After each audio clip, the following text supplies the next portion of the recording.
حضرت صلی اللہ علیہ وسلم کی نبوت سے پہلے کی نبوت ہے جی، لیکن کوئی اور نبی کوئی اور آتا ہے تو اسے ہم نہیں مانیں گے کیونکہ ان کے بعد کوئی اور نبی آ ہی نہیں سکتا. اور حضرت عیسیٰ علیہ السلام آ کے جب دوبارہ دعویٰ کریں گے تو ان کو ہم مان لیں گے کیونکہ ان کی نبوت پہلے کی نبوت ہے. ٹھیک ہے جی، بالکل ٹھیک ہے. تو بڑا دلچسپ ان کا سوال ہے کہ عیسیٰ علیہ السلام نے آنا ہے ان کے عقیدے کے مطابق آسمان سے. جی، سوال یہ ہے کہ آسمان سے، بڑا موٹا سا سوال ہے کہ آسمان سے وہ شخص آئے گا جو آسمان پر گیا ہے. جی، تو اگر آسمان پر ان کا جانا ثابت نہیں تو آسمان سے آنے کا انتظار کرنا بالکل بے سود بات ہے. بالکل. لیکن ایک شخص ایک کمرے کے اندر گیا نہیں تو باہر لوگ انتظار میں لائن لگا دیں کہ وہ شخص جو ہے وہ اندر سے نکلے گا. تو جو گیا نہیں وہ آئے گا نہیں. تو حضرت عیسیٰ علیہ السلام کا آسمان پر جانا نہ قرآن سے ثابت نہ حدیث سے ثابت. جی، اور ان کی زندگی بھی نہ قرآن سے ثابت نہ حدیث سے ثابت. تو ان کی وفات ثابت ہے. اس کے مقابل پر اول ان کو زندہ مانتے ہیں، پھر ان کو آسمان پر موجود یقین کرتے ہیں، اور اس غلط عقیدے کی بنیاد پر یہ توقع کر کے بیٹھے ہیں کہ وہی آسمان سے آئیں گے. تو مسیح موعود علیہ السلام تو لکھا ہے کہ انتظار کرتے رہو، سر کو پیٹو، آسمان سے اب کوئی آتا نہیں. بات یہ ہے کہ ہمارے سامنے ہے کہ 100 سال پہلے انتظار کرتے کرتے صدی انہوں نے ختم کی کہ جی اب آ جائے گا، اب آ جائے گا، اب آ جائے گا، اور بڑی شدت سے منتظر تھے. حوالے موجود ہیں کہ کس طرح کہتے ہیں کہ آئیے امام مہدی، آئیے آپ کے ہم انتظار میں بیٹھے ہیں، آنکھیں بچھائے بیٹھے ہیں، آپ آئیے آئیے آپ کے آنے کا وقت ہو گیا. لیکن 100 سال گزر گئے. 100 سال کے بعد اگلی صدی شروع ہوگی اور 30 سال گزر گئے. ہمیں نور احمد صاحب نے پچھلے کچھ عرصہ ہوا، انہوں نے ہمیں بھیجا، اور رشین اسٹیٹ سے کہیں سے ان کا سوال ہمیں آیا تھا.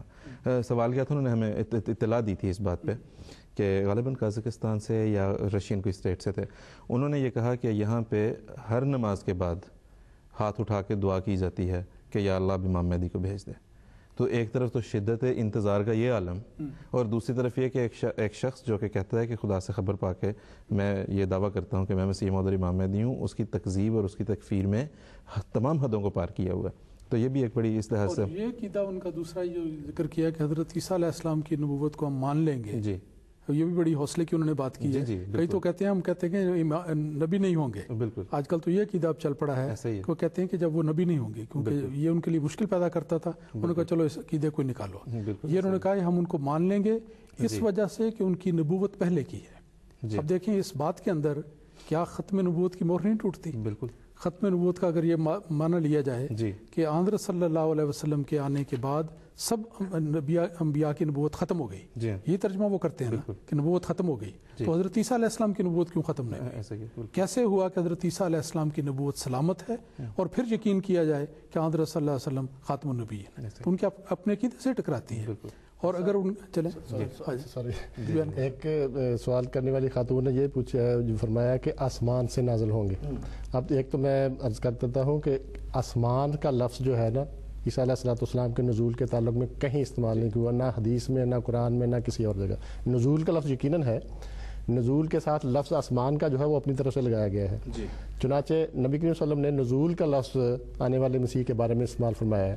اب یہ یاد رکھیں کہ نبی کریم صلی اللہ علیہ وسلم کی جو بھی حدیث ہے یا جو بھی ارشاد ہے وہ بیسڈ ہے قرآن کریم کے اوپر. چنانچہ اللہ تعالیٰ فرماتا ہے ما ینطق عن الہویٰ ان ہوا الا وحی یوحیٰ، کہ نبی کریم صلی اللہ علیہ وسلم کا جو کلام ہے وہ مبنی ہے وحی کے اوپر، خدا تعالیٰ کی طرف سے رہنمائی کے اوپر. اب یہ دیکھتے ہیں کہ نبی کریم صلی اللہ علیہ وسلم نے نزول کا لفظ کیوں استعمال کیا آنے والے کے لیے، کوئی اور لفظ کیوں نہیں استعمال، بیست کا لفظ کیوں نہیں استعمال کیا؟ دراصل اس کی کلید قرآن کریم میں ہے.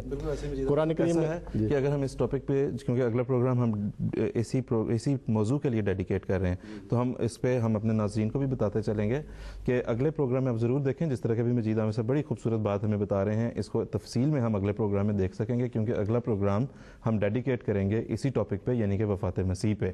تو جب ہم وفات مسیح کی بات کرتے ہیں تو لا محالہ حضرت عیسیٰ کا دوبارہ دنیا میں آنا، ان کا نام قرآن میں آنا کہ عیسیٰ ابن مریم ہوگا آنے والا، حدیث میں اس کا کس طرح سے ذکر ہوا، ہم ان ڈیپتھ، ہم ان تفصیل کے ساتھ ان تمام باتوں کا جائزہ لیں گے اگلے پروگرام میں. ہم اب بات کرنا چاہیں گے طاہر صاحب سے، لیکن اس سے پہلے ہم مومن طاہر صاحب سے بات کریں گے. یہ عرض کرنا چاہتا تھا کہ 14ویں صدی ختم نہیں ہوئی، یہ کہہ رہے تھے.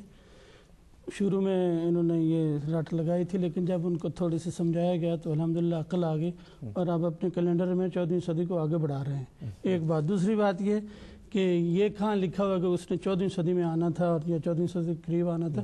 اس بارے میں میرے پاس ایک حوالہ ہے, میں اگر اجازت دیں تو میں پڑھ دوں, کیونکہ سوال ہوا ہے تو تھوڑا سا مکمل ہو جائے تو اچھا ہے. نواب صدیق حسن خان حضرت مسیح السلام کے زمانے میں ہوئے اور پہلے حضور کے معتقد تھے, لیکن بعد میں نہیں رہے جب حضور نے دعویٰ کیا.